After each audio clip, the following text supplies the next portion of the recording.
They are not at all interested in each other. What's the point of marrying? He should have at least consoled her when she fell. He's a baby married to another. They don't even know what marriage means. When someone said marrying Saurav is her punishment for bullying, they weren't wrong. He did not get married to settle down, but to add interest to the content. इससे अच्छे कपड़े तो मैं relatives के wedding में पहन लेती हूँ। ये सब कमेंट्स हमें सौरव जोशी के वेडिंग के अराउंड देखने को मिले हैं।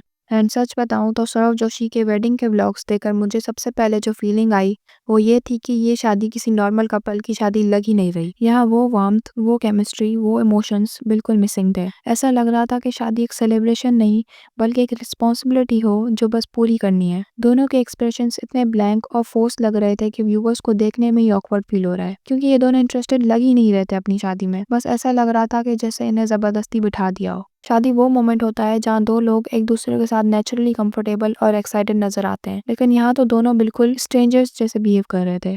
एक दूसरे को देखते हुए भी कोई स्पार्क, कोई एक्साइटमेंट, कोई केमिस्ट्री ही नजर नहीं आ रही थी। और ऑनेस्टली ये सिर्फ एक दो क्लिप्स का मैटर नहीं है। हर फंक्शन, हर एंगल में, हर व्लॉग में यही वाइब आती है और इसी वजह से लोग बार बार कह रहे हैं कि ये वेडिंग एक फोर्स्ड अरेंजमेंट जैसी फील हो रही थी, ना कि दो लोगों की लव स्टोरी। लेकिन सबसे प्रॉब्लमेटिक मोमेंट वो था जहाँ अवंतिका डांस करने जा रही होती है और वो फिर गिर जाती है। देखो, ब्राइड गिर जाए दैट्स एब्सोल्युटली नॉर्मल।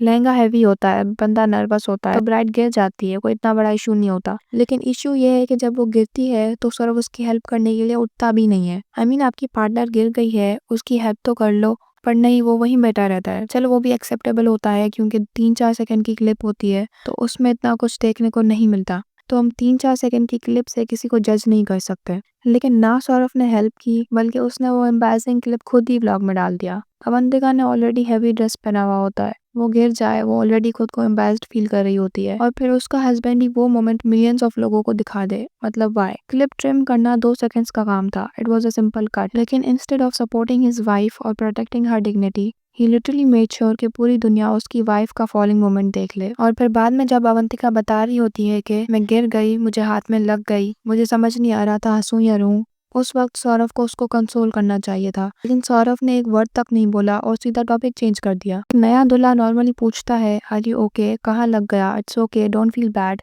लेकिन यहाँ उसने सीधा टॉपिक ही चेंज कर दिया, जैसे वो मोमेंट उसके लिए मैटर ही नहीं करता। और व्यूवर्स को यही चीज सबसे ज्यादा अजीब लगी। ब्राइड के लिए शादी का हर मोमेंट प्रेशियस होता है और ग्रूम ही अगर केयरलेस और इंडिफरेंट हो तो बाकी लोग कैसे बिलीव करें कि रिलेशनशिप रियल है। फिर तीसरी और बहुत बड़ी चीज जो सबने नोटिस की, सौरव का पूरा वेडिंग वीक सिर्फ व्लॉगिंग मोड में ही चल रहा था। हर फंक्शन में वो कैमरा हाथ में लिए फिर रहा था, एंगल्स चेंज कर रहा था, शॉट्स बना रहा था। मेहंदी, हल्दी, संगीत, वरमाला, विदाई, कोई भी मोमेंट ऐसा नहीं था जहां वो कैमरा को साइड पे रखता और बस अपनी शादी को एंजॉय करता। शादी जैसे इमोशनल फंक्शन में बंदा अपनी लाइफ पार्टनर की आंखों में देखता है, दोस्त लोगों के साथ मस्ती करता है, एंजॉय करता है। और डांस का सीन तो और भी अजीब था। शादी के दिन ग्रूम का डांस थोड़ा स्पेशल होता है, बंदा प्रैक्टिस करता है, स्टेप्स याद करता है, थोड़ा एफर्ट दिखाता है। लेकिन सौरव ने खुद कहा कि उसे याद ही नहीं स्टेप्स का, बहुत टाइम हो गया डांस किए हुए। मतलब बिल्कुल प्रिपरेशन नहीं, बिल्कुल कोई एंथुजियाज्म नहीं, बस जो आता है वो कर लेता हूँ वाइब्स। मतलब यार, आपकी वेडिंग है, ये एक्सपीरियंस आप लाइफ में एक दफा ही लेते हो,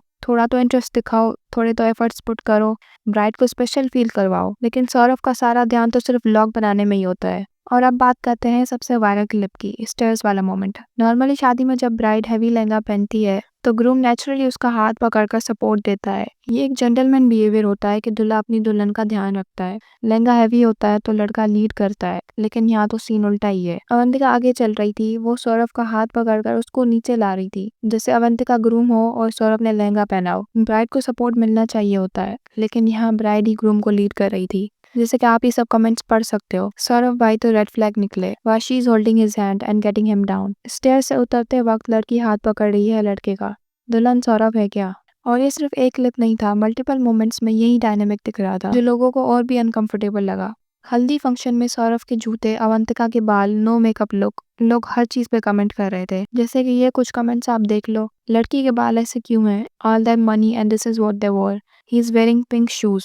आई मीन, दुनिया जहाँ का पैसा है और आप पिंक शूज में आ जाए अपने खुद के शादी के फंक्शन में। She looks so crusty, like she doesn't look clean. People were saying they didn't look ready. Groom bride vibes ही नहीं आ रही थी और सौरभ के पिंक शूज को भी लेके लोग काफी ट्रोल कर रहे थे। लेकिन ऑनेस्टली मेकअप ना करना पर्सनल चॉइस है। लेकिन लोगों का इशू ये नहीं था। इशू ये था कि पूरी शादी उनके एक्सप्रेशंस और बॉडी लैंग्वेज की वजह से डिस्कनेक्टेड लग रही थी। ऐसा फील हो रहा था कि इवेंट चल रहा है, रिचुअल्स हो रहे हैं, फंक्शंस हो रहे हैं, लेकिन कपल मेंटली प्रेजेंट ही नहीं है। Some of the comments were rude which I don't support, लेकिन सौरव का उस क्लिप के लिए कॉल आउट करना बनता था, स्पेशली जब अवंतिका ऑलरेडी बहुत कंट्रोवर्सीज और ट्रोलिंग फेस कर रही है। उससे केयरफुल होना चाहिए था। Okay, so that was it for this video. अपना ओपिनियन कमेंट्स में ज़रूर बताना, और अगर वीडियो पसंद आई तो चैनल को सब्सक्राइब करना, वीडियो को लाइक कर देना। मिलते हैं नेक्स्ट वीडियो में।